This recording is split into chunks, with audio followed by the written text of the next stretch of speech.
सत्य में से परमेश्वर के पर्व का सत्य वास्तव में हमारे लिए महत्वपूर्ण है। यदि पर्व न हो तो क्या सियोन का अस्तित्व हो सकता है? आइए हम ये खोजने का कुछ समय लें कि परमेश्वर इस पृथ्वी पर दूसरी बार क्यों आए और सियोन को पुनर्स्थापित क्यों किया। आइए हम भजन संहिता अध्याय 132 आयत 13 पर एक नज़र डालें। क्योंकि यहोवा ने किसे? सियोन को अपनाया है और उसे अपने क्या निवास के लिए चाहा है। सीधे शब्दों में कहें तो अपने निवास स्थान का अर्थ परमेश्वर का घर है। ये लिखा है कि परमेश्वर ने इसे अपने निवास के लिए चाहा है। आइए हम आयत 14 देखें। ये तो कब तक? युग युग के लिए मेरा विश्राम स्थान है। सियोन कुछ समय के लिए एक अस्थायी विश्राम स्थान नहीं है। परमेश्वर ने कहा कि ये तो युग युग के लिए मेरा विश्राम स्थान है।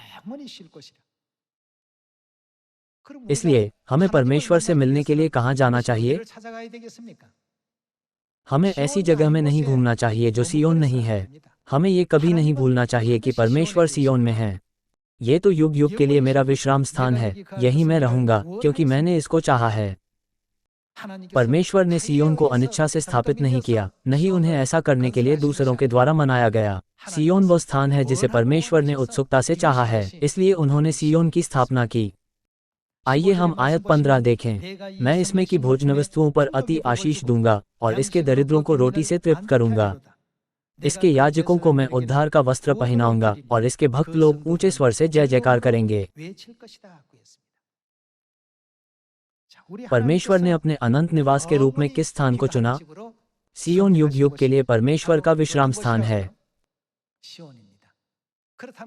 इसलिए परमेश्वर से मिलने के लिए हमें सियोन को खोजना चाहिए और सियोन को खोजने के लिए हमें उस स्थान को ढूंढना चाहिए जहां सियोन का अंश परमेश्वर के पर्व मनाए जाते हैं।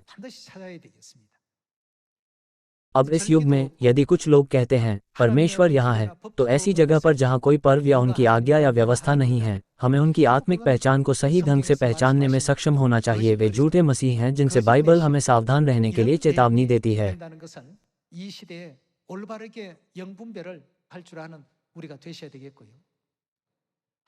परमेश्वर के लोगों को समझ देने के लिए परमेश्वर ने सियोन नामक स्थान को चुना और अपने लोगों को सिखाया कि उन्हें सच्चे परमेश्वर से मिलने के लिए कहाँ आना चाहिए। इस तरह परमेश्वर ने बाइबल और नबियों की भविष्यवाणियों में सभी शिक्षाओं को दिशा सूचक के रूप में छोड़ दिया। इसलिए हमें परमेश्वर से मिलने के लिए कहाँ जाना चाहिए? हमें सियोन में आना चाहिए। सियोन के हमारे मार्ग में कोई देरी नहीं होनी चाहिए।